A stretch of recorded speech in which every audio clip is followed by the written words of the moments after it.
ನಮ್ಮ ರಾಜ್ಯದ ಎಪಿಎಂಸಿ ಯಾರ್ಡ್ಗಳಿದೆಯಲ್ಲ ಅದು ರೈತರ ಪಾಲಿನ ಚಕ್ರವ್ಯೂಹ ಇದ್ದಾಗೆ. ಅದೊಂದು ವಿಷ ವರ್ತುಲ. ಅದರೊಳಗೆ ಎಂಟ್ರಿ ಕೊಡೋ ರೈತ ತಾನು ಬೆಳೆದ ಬೆಳೆಗೆ ಬೆಲೆ ಸಿಗದೆ ಬಕ್ರ ಆಗ್ತಾನೆ. ಮೇಲಿಂದ ಮೇಲೆ ಮೋಸ ಹೋಗಿ ಸುಸ್ತಾಗ್ತಾನೆ. ಬದುಕು ಆಸನೆ ಕಳ್ಕೊಳ್ತಾನೆ. ಅದು ಹೇಗೆ ಅಂತ ಹೇಳ್ತೀನಿ, ಬನ್ನಿ. ನಮ್ಮ ಮುಂದಿನ ಟಾರ್ಗೆಟ್ ಇದ್ದಿದ್ದು ಬೆಂಗಳೂರಿನ ಈರುಳ್ಳಿ, ಆಲೂಗಡ್ಡೆ, ಅಕ್ಕಿ, ಇತರ ದವಸ ಧಾನ್ಯಗಳ ಮಾರುಕಟ್ಟೆ.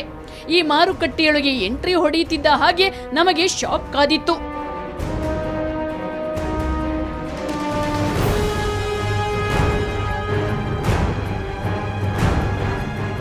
ಇಲ್ಲಿನ ಮಾರುಕಟ್ಟೆಯೊಳಗೆ ಎಂಟ್ರಿ ಹೊಡೆಯೋದು ಬಿಡಿ, ಅದರ ಹತ್ತಿರದ ರಸ್ತೆಗೂ ಹೋಗೋಕೆ ಸಾಧ್ಯ ಆಗ್ತಿಲ್ಲ.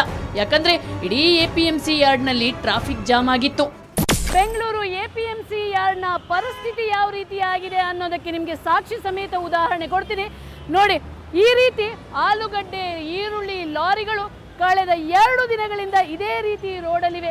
ಆದರೆ ಯಾವುದೇ ಅಧಿಕಾರಿಗಳಾಗಲಿ ಯಾರೂ ಕೂಡ ಇಲ್ಲಿ ರೈತನ ಮಾಲು ಯಾವ ರೀತಿ ಹಾಳಾಗ್ತಿದೆ, ಯಾವ ರೀತಿ ಲಾರಿಗಳು ನಿಂತಿವೆ, ಮತ್ತೆ ಈ ಲಾರಿಗಳ ಜಾಮ್ನಿಂದ ಸಾರ್ವಜನಿಕರಿಗೆ ಯಾವ ರೀತಿ ತೊಂದರೆ ಆಗುತ್ತೆ ಅನ್ನೋ ಬಗ್ಗೆ ಒಂಚೂರು ಕೂಡ ಚಿಂತನೆ ಮಾಡ್ತಿಲ್ಲ. ಪಾಪ ರೈತ ವರ್ಷ ಇಡೀ ಕಷ್ಟಪಟ್ಟು ಸಾಲ ಮಾಡಿ ಬೆಳೆದ ಬೆಳೆ ಹಾಳಾಗುತ್ತೆ. ಕೊನೆಗೆ ಆತನಿಗೆ ಸಾಲವೇ ಗತಿಯಾಗುತ್ತೆ. ನೆನ್ನೆ ತಂದಿದ್ದು 2-3 ದಿವಸ ಇಟ್ಟು ಮಾಲ್ ಮಾರ್ತಾ ಇದೀವಿ. ಪೂರ್ತಿ ಮಾಲ್ಗಳು ಡ್ಯಾಮೇಜ್ ಆಯಿತೆ. ಮೊನ್ನೆ ಮಾರ್ಕೆಟ್ಗೂ ಇವತ್ತಿಗೂ ಎಲ್ಲ 1000 ರೂಪಾಯಿ ರೇಟ್ ಕಮ್ಮಿ ಆಗಿದ್ದಾವೆ. ಪೂರ್ತಿ ಒಂದೊಂದು ದಿವಸಕ್ಕೂ ಖರೀದಿದಾರ ಹೆಂಗೆ ಬೇಕಂಗೆ ಖರೀದಿ ಮಾಡ್ತಿದ್ದಾರೆ. ಯಾರೂ ಬರ್ತಿಲ್ಲ, ಇಲ್ಲಿ ಇದು ಮಾಡ್ತಿಲ್ಲ. ರೈತರು ಬೆಳಗಿಂದ ಊಟನೂ ಇಲ್ಲ, ಎಲ್ಲ ಇಲ್ಲೇ ಬಿದ್ದು. ಈ ಕಡೆ ನಾವು ಜೀವನ ಮಾಡೋದು ಭಾಳ ಕಷ್ಟ ಆಗಿಬಿಟ್ಟದೆ. ನಾವು ರಾತ್ರಿ 11 ಗಂಟೆಗೆ ಬಂದಿರೋದು, ಇನ್ನೂ ಅನ್ಲೋಡೇ ಆಗಿಲ್ಲ ಗಾಡಿ. ಏನೋ ಇಷ್ಟೊತ್ತಿನವರೆಗೂ ಊಟನೇ ಮಾಡಿಲ್ಲ. ಇದನ್ನು ಪರಿಹಾರ ಕೊಡೋರು ಯಾರನ್ನು ಕೇಳಿದ್ರು ಯಾರು ಕಿವಿಗೆ ಹಾಕೋಣಂಗಿಲ್ಲ. ಮಂಡಿ ಮಾಫಿಯಾ ಎಫೆಕ್ಟ್. ಈ ರೀತಿ ಟ್ರಾಫಿಕ್ ಜಾಮ್ ಆಗೋದು ಕಾಮನ್ ಅಂತೆ. ಇದರ ಹಿಂದೆಯೂ ಒಂದು ದೊಡ್ಡ ಮಾಫಿಯಾದ ಕೈವಾಡ ಇದೆ. ಅದುವೇ ಮಂಡಿ ಮಾಫಿಯಾ. ಆಲೂಗಡ್ಡೆ, ಈರುಳ್ಳಿ ಹಾಗೂ ಇತರ ತರಕಾರಿಗಳಿಗಾಗಿ ಸರ್ಕಾರ ಕೋಟ್ಯಾಂತರ ರೂಪಾಯಿ ಖರ್ಚು ಮಾಡಿ ಬೆಂಗಳೂರಿನ ದಾಸನಾಪುರದಲ್ಲಿ ಸುಸಜ್ಜಿತವಾದ ಕೃಷಿ ಮಾರುಕಟ್ಟೆ ಸ್ಥಾಪಿಸಿದೆ. ಆದರೆ ಅಲ್ಲಿಗೆ ಈ ಮಾರುಕಟ್ಟೆಯನ್ನು ಸ್ಥಳಾಂತರಿಸಲು ಎಪಿಎಂಸಿ ಅಧಿಕಾರಿಗಳು ಹಿಂದೆ ಮುಂದೆ ನೋಡುತ್ತಿದ್ದಾರೆ. 8-9 ಗೇಟ್ ಏನೈತೆ, ಯಾವ ಗೇಟ್ನಲ್ಲೂ ನಾವು ಒಳಗೆ ಬರೋಕ್ಕಾಗಲ್ಲ. ನಾವು ವ್ಯಾಪಾರಸ್ಥರ ಅಂಗಡಿನವರೇ ಮಾಲೀಕರೇ ಬರೋಕ್ಕಾಗ್ತಾ ಇಲ್ಲ. ಅನ್ಲೋಡಿಂಗ್ ಲೋಡಿಂಗು ಭಾಳ ತೊಂದರೆ ಆಗ್ತಾಯಿದೆ. ನಾವು ಸರ್ಕಾರಕ್ಕೆ ಮಹೇಂದ್ರ ಜೈನ್ ಪ್ರಿನ್ಸಿಪಲ್ ಸೆಕ್ರೆಟ್ರಿ, ಡೈರೆಕ್ಟ್ರು ಎಪಿಎಂಸಿ ಮಾರ್ಕೆಟಿಂಗ್ ಬೋರ್ಡು, ನಮ್ಮ ಸೆಕ್ರೆಟ್ರಿ ಎಪಿಎಂಸಿ ಯಶವಂತಪುರ ಎಲ್ಲರಿಗೂ ಮನವಿ 3 ತಿಂಗಳಿಂದ ಮಾಡ್ತಾನೆ ಇದ್ದೀವಿ. ಇದನ್ನು ಸ್ಥಳಾಂತರ ಮಾಡಿಲ್ಲ ಅಂದರೆ ನಮ್ಮ ವ್ಯಾಪಾರ ಹೋಗ್ತಾ ಇದೆ. ಮಂಡಿ ಮಾಫಿಯಾದ ಅಬ್ಬರದಿಂದ ರೈತರು ತಮ್ಮ ಬೆಳೆಯನ್ನ ದಿನಗಟ್ಟಲೆ ರಸ್ತೆಯಲ್ಲೇ ಇಟ್ಟುಕೊಂಡು ಹಾಳು ಮಾಡಬೇಕಾಗಿದೆ. ಅಲ್ಲದೆ ತನ್ನ ಬೆಳೆಯನ್ನ ಸರಿಯಾಗಿ ತೂಕವೇ ಮಾಡಲಾಗದೆ ಮೋಸ ಹೋಗ್ತಿದ್ದಾನೆ. ಕೈ ನೋಟುಗಳದ್ದೇ ದರ್ಬಾರು.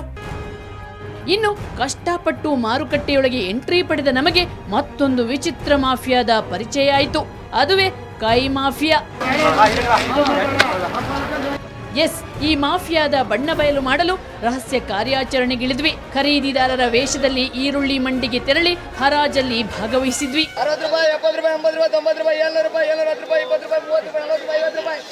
ನಾವು ಅಲ್ಲಿನ 2-3 ಅಂಗಡಿಗೆ ಹೋಗಿ ಈರುಳ್ಳಿಗೆ ಬೇಡಿಕೆ ಇಟ್ವಿ. ಅಲ್ಲಿ ಒಬ್ರು 10 ಕೈ ತನ್ನದು ಅಂದ್ರೆ ಇನ್ನೊಬ್ರು 20 ಕೈ ಅಂದ್ರು.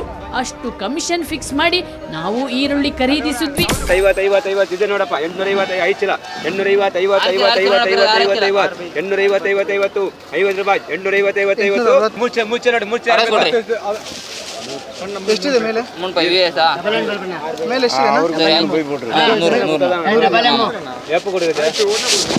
ಕೊಡಿನಾ?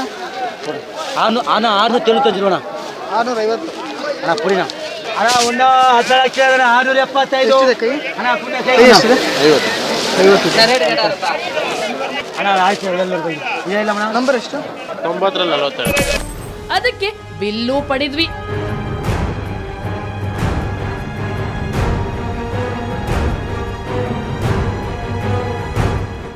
ಕೈ ಅನ್ನೋದು ವರ್ತಕರ ಸೀಕ್ರೆಟ್ ಕೋಡ್. ಒಂದು ಕೈ ಅಂದ್ರೆ 5 ರೂಪಾಯಿ. ಇನ್ನು ಕೆಲವರು ಇದನ್ನ ನೋಟು ಅಂತಾರೆ. ಒಂದು ನೋಟು ಅಂದ್ರೆ 100 ರೂಪಾಯಿ. ಈ ವರ್ತಕರು ಮೊದಲೇ ಫಿಕ್ಸ್ ಮಾಡಿಕೊಂಡು ಹರಾಜಾಗುವ ಮೂಟೆಗೆ 100 ರೂಪಾಯಿ ಕಡಿಮೆ ಬೆಲೆ ಕಟ್ತಾರೆ.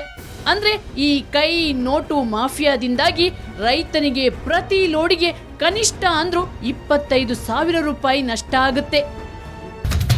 ಬಿಳಿ ಚೀಟಿ ಮಾಫಿಯಾ.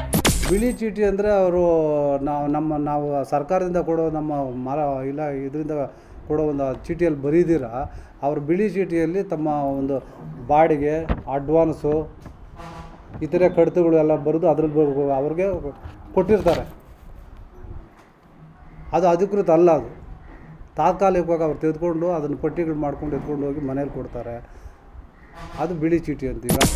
ಬಿಳಿ ಚೀಟಿ ಅಕ್ರಮ ವ್ಯವಹಾರ ಇಲ್ಲಿ ಹೆಜ್ಜೆ ಹೆಜ್ಜೆಗೂ ಸಿಗುತ್ತೆ. ತಾವು ಮಾಡೋ ವ್ಯವಹಾರದ 10% ಮಾತ್ರ ಸರ್ಕಾರಕ್ಕೆ ತೋರಿಸಿ ಭಾರೀ ಮೋಸ ಮಾಡ್ತಿದ್ದಾರೆ. ಇಲ್ಲಿನ 10% ಮಂದಿ ಪ್ರಾಮಾಣಿಕವಾಗಿ ವ್ಯವಹಾರ ಮಾಡ್ತಿದ್ರೆ ಉಳಿದೆಲ್ಲರೂ ಸರ್ಕಾರಕ್ಕೆ ಸಾವಿರಾರು ಕೋಟಿ ರೂಪಾಯಿ ತೆರಿಗೆ ವಂಚನೆ ಮಾಡ್ತಿದ್ದಾರೆ. ಇದು ಬೆಂಗಳೂರು ಮಾತ್ರವಲ್ಲ, ತೋಟಗಾರಿಕಾ ಸಚಿವ ಶಾಮನೂರು ಶಿವಶಂಕರಪ್ಪ ಅವರ ಜಿಲ್ಲೆ ದಾವಣಗೆರೆಯೂ ಸೇರಿದಂತೆ ರಾಜ್ಯದ ಹೆಚ್ಚಿನ ಎಲ್ಲ ಎಪಿಎಂಸಿಗಳಲ್ಲಿ ಭಾರೀ ವಂಚನೆ ನಡೆಯುತ್ತಿದೆ. ಈ ರೀತಿ ಒಂದು ಕಡೆ ಸರ್ಕಾರಕ್ಕೆ, ಇನ್ನೊಂದು ಕಡೆ ರೈತನಿಗೆ ಮೋಸ ಮಾಡಿ ತಮ್ಮ ಹೊಟ್ಟೆ ತುಂಬಿಸಿಕೊಳ್ತಿದ್ದಾರೆ ಎಪಿಎಂಸಿಯ ಕೆಲ ಭ್ರಷ್ಟ ವರ್ತಕರು. ಸ್ನೇಹಿತರೆ, ಈಗಲಾದರೂ ಗೊತ್ತಾಯ್ತಾ ನಮ್ಮ ರೈತನ ಹತಾಶೆಯ ಮೂಲ ಎಲ್ಲಿದೆ ಅಂತ, ನಮ್ಮ ರೈತನ ಸಾವಿಗೆ ಕಾರಣ ಎಲ್ಲಿದೆ ಅಂತ? ಹೌದು, ರಾಜ್ಯ ಸರ್ಕಾರದ ಸಂಸ್ಥೆಯಿಂದಲೇ ರೈತನಿಗೆ ಇಷ್ಟೊಂದು ಶೋಷಣೆ ಆಗ್ತಿದ್ರೂ ಕೂಡ ನಮ್ಮನ್ನಾಳ್ತಿರುವಂಥ ತೋಟಗಾರಿಕಾ ಸಚಿವರು ನೆಮ್ಮದಿಯಾಗಿದ್ದಾರೆ. ಇನ್ನು ಅಧಿಕಾರಿಗಳು ಕಮಿಷನ್ ಮಾಫಿಯಾ ಜೊತೆ ಕೈ ಜೋಡಿಸಿಕೊಂಡು ಭರ್ಜರಿಯಾಗಿ ಲಂಚ ತಿಂತಿದ್ದಾರೆ. ಹಾಗಾಗಿ ಮುಖ್ಯಮಂತ್ರಿಗಳೇ ನೀವೇ ಮುಂದೆ ಬಂದು ಈ ಕಮಿಷನ್ ಮಾಫಿಯಾಕ್ಕೆ ಬ್ರೇಕ್ ಹಾಕಿ ನಮಗೆ ಅನ್ನ ನೀಡೋ ಅನ್ನದಾತನಿಗೆ ನ್ಯಾಯ ಕೊಡಿ, ಆತನ ಕಣ್ಣೀರು ಒರೆಸಿ. ಇದು ಈ ಹೊತ್ತಿನ ಕವರ್ ಸ್ಟೋರಿ. ಮುಂದೊಂದು ಸ್ಫೋಟಕ ಸುದ್ದಿಯೊಂದಿಗೆ ಮತ್ತೆ ಶುಕ್ರವಾರ ಬರ್ತೀನಿ. ಅಲ್ಲಿವರೆಗೆ ನಿಮ್ಮ ಸುತ್ತಮುತ್ತಲೇನಾದರೂ ಸಮಸ್ಯೆ, ಸಂಕಷ್ಟ, ಭ್ರಷ್ಟಾಚಾರ ನಡೀತಿದ್ರೆ ನಮ್ಮ ಈ ವಿಳಾಸಕ್ಕೆ ಬರೀರಿ. ಕವರ್ ಸ್ಟೋರಿ ವಿಭಾಗ ಸುವರ್ಣ ನ್ಯೂಸ್ 24/7, ನಂಬರ್ 36 ಕ್ರೆಸೆಂಟ್ ರಸ್ತೆ, ಶಿವಾನಂದ ಸರ್ಕಲ್, ಬೆಂಗಳೂರು 1. ನಮ್ಮ ಇಮೇಲ್ ವಿಳಾಸ coverstory@suvarnanews.in. ನೇರ, ದಿಟ್ಟ, ನಿರಂತರ ಸುದ್ದಿಗಾಗಿ ನೋಡ್ತಾರೆ ಸುವರ್ಣ ನ್ಯೂಸ್ 24/7.